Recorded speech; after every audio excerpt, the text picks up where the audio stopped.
Hello po sa lahat. So, Attorney Kid Castro po. So, ngayon po, sasagot lang po tayo sa katanungan ng isa nating masugid na follower, si Miss Ira. So, ang topic po natin before is tungkol po sa pamamahiya sa opisina. So, yung una po kasi na sitwasyon is that ito ay nangyari sa isang empleyado sa pribadong sektor. So, ngayon, ito naman ay pamamahiya sa ilalim ng pampublikong opisina. So ang tanong po niya is, kahit po ba regular sa work sa government, so pwede bang managot kung ito ay nangmamahiya, naninira ng dangal, o bumabastos sa kanyang kapwa-empleyado, may pananagutan siya sa ilalim ng batas? So ang sagot po natin dyan ay opo. So nakikita po natin dyan sa ilang batas at ng civil service rules. So ito po ang kanyang mga pananagutan kung siya ay gumawa ng ganyang mga hakbang sa opisina. In short, yung term niya na namamahiya. So kahit ikaw po ay isang regular na po na empleyado, ay pwede ka rin pong panagutin sa mga sumusunod na mga panuntunan na nakasaad sa ating mga batas. So, unang-una po dyan is ang tinatawag nating administrative liability. So, yan po ay nakasaad sa ating CSC rules. So, meron po tayong Code of Conduct and Ethical Standards for Public Officials and Employees, or ang ating RA 6713 na nag-aatas ng courtesy o respect at professionalism sa lahat ng empleyado ng gobyerno. Kung lumabag dito, ay maaari po kayong makaharap sa administrative cases tulad ng una, disrespect or discourtesy in the course of official duties, na maaari ituring na light offense or less grave offense depende sa bigat ng ginawa. Or pwede ring conduct prejudicial to the best interest of the service, kung ito ay seryoso ang epekto ng pamamahiya na maaring ituring na grave offense. So ngayon, ang katanungan dyan is, ano ba ang parusa? So sa ilalim ng batas, ang parusa nito would include, una po dyan is reprimand or suspension o dismissal, depende sa bigat ng kasalanan at kung may history ng paglabag. So pangalawa pong pananagutan is what we call criminal liability. Kung ang pamamahiya ay nasa anyo ng, una po dyan is paninirang puri or yung popularly known as libel or slander, kapag ito ay nagdulot ng kahihiyan sa publiko o sa harap po ng ibang tao. So pangalawa po dyan is yung unjust vexation under Article 287 of our revised penal code, kung saan yung paulit-ulit o sadyang pang-aasar na nakakaabala o nakakapinsala sa damdamin ng iyong kapwa-empleyado. So ngayon, siyempre dito tayo interesado kung ano ang parusa. So sa ilalim ng ating revised penal code, ang meron po itong tinatawag nating multa o pagkakulong, depende po sa kaso. So of course, kung sinabi nating criminal liability, di ba, if that constitute a crime, so dalawa pong liability dyan. Meron siyang criminal liability or yung pagkakulong, or yung isa po is multa or civil liability.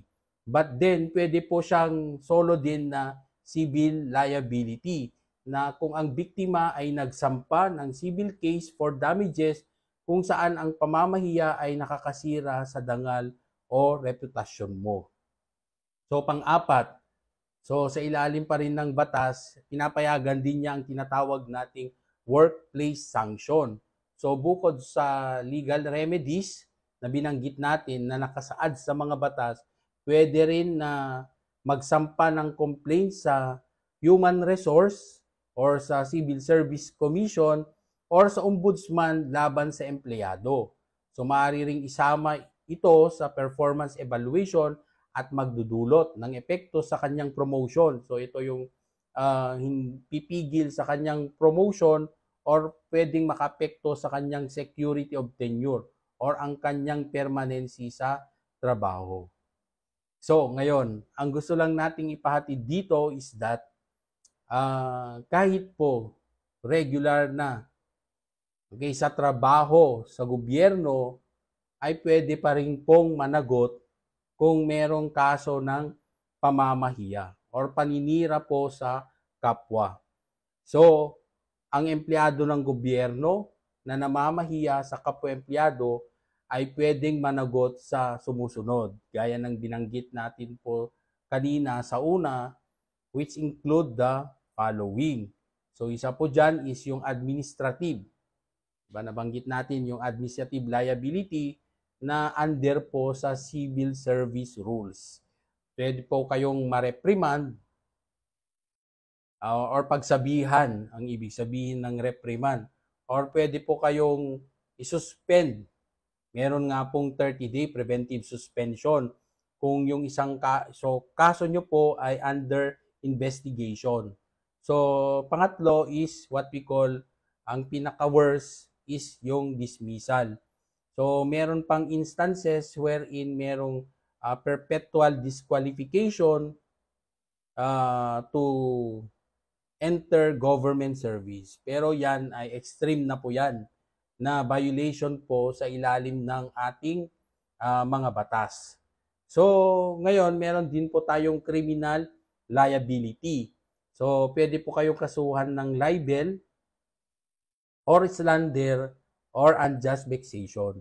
At then again, ulitin po natin na when you talk about criminal liability, when a crime was committed, dalawa pong liability yan. Meron pong criminal liability at civil liability. Pag criminal liability, pagkakulong po yan. So pag civil liability, yan po yung financial obligation ninyo doon sa iyong biktima. Kung meron pong nasira po sa kanya dahil po doon sa inyong ginawang pamamahiya. So pangatlo po is yung tinatawag nating civil liability or civil damages. So, yan po ay kung pamamahiya ay nakasira sa dangal o reputasyon ng isang individual. So, pwede po kayong pagbayarin ng damages.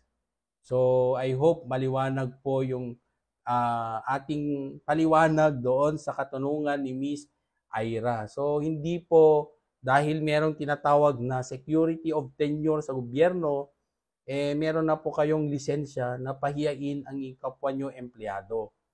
So, kasi naririnig natin dyan na hindi nyo ako pwedeng tanggalin sa serbisyo dahil permanente na ako dito sa aking trabaho.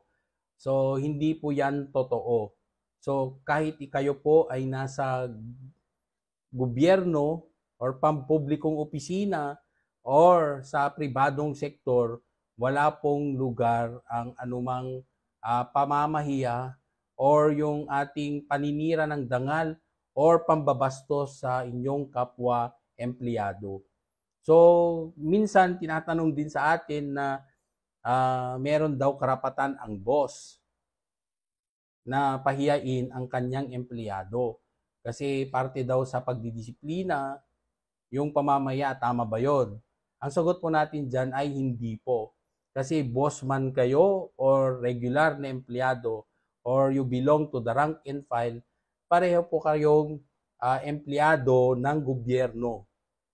So kayo po ay pareho may pinanagutan sa ilalim ng batas at kailangan po nating tumupad doon sa panuntunan na nakasaad po sa ating batas at ng civil service rules. Particularly doon sa ating Code of Conduct and Ethical Standards for Public Officials. O yan, nakita nyo po, Public Officials and Employees under RA 6713. So, I hope napaliwanag po natin ng maayos sa ating follower at sa inyo pong lahat. So, Attorney Kid Castro po, panatag ang loob ng taong may alam.